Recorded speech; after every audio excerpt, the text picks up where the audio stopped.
Now, we've spoken about Oman, the secret of Oman, why it's so tolerant and it won't allow anyone to become sectarian or attack each other's different school of thoughts or faith. I can't help but attribute that to the Ibadi school of thought, the Ibadi understanding of Islam. A lot of people don't even know what Ibadism is, right?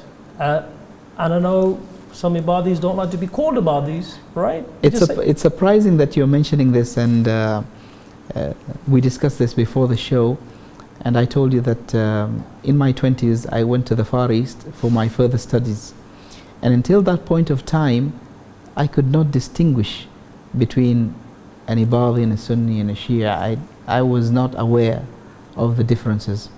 And when I was in university, some of my Malaysian colleagues, they asked me, "What are you?" And that was really puzzling for me. I never heard this question before, and I said, "What do you mean?" He said, "What madhab are you? What sect are you?" And I had to call my dad and ask him about this. And my dad responded in a very nice way, and he said, "I sent you there to get an education, so get an education and don't bother yourself with this stuff." So basically in Oman, we don't talk about it. We don't find it necessary to label one another, because as you said, we don't like to be labeled Ibadis, we don't like to label others as Sunnis or Shia. We believe, even the word madhab, you will hardly hear it in Oman. You will hear people saying al-madrasa al-fiqhiyya, or the school of thought. Juristic school of thought. Yeah, madrasa al-fiqhiyya. We don't say madhab, because we feel that when you say the word madhab, people become sensitive. It's as if you have cast them out as a separate group. But if you say they are a school of thought, it means I can also benefit from the school.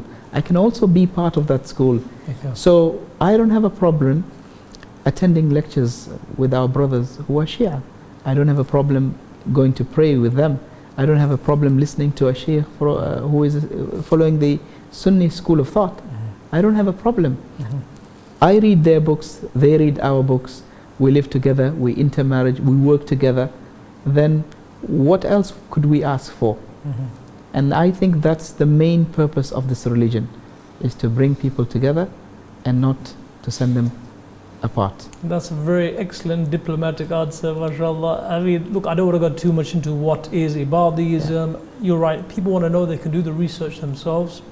I personally think there's not a lot of difference at all. For those that are more academically inclined to study theology, it has a lot of similarities with Sunni Islam anyway, and Shia Islam. But I feel more so with Sunni Islam on many things. But I can't help but attribute the positive culture, tolerant culture here to maybe their understanding of how they see the deen, which is what you tied back to the Quran.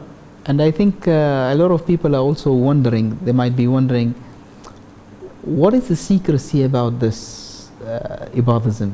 You know, why don't we know? We don't know about it. Omanis have been all the way in the coast of Africa, East Africa, and they have settled there, like in Zanzibar and Kenya and North Africa, Rwanda, Burundi, Uganda, and all these places. Omani is settled, and then until today we would find Oman is there. Algeria, Tunisia as well. And they affected and they influenced the people in these places to become Muslims. But you would hardly find Ibadis in these places. So people normally ask us, you spread Islam in Africa, in these places. Why didn't you turn people into Ibadis?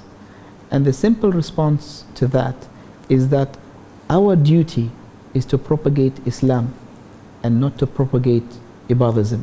Yes. Because Islam is the path, is the way. And Ibadism is an understanding of this religion only. So we don't have a problem if someone says La ilaha illallah Muhammadan Rasulullah, khalas.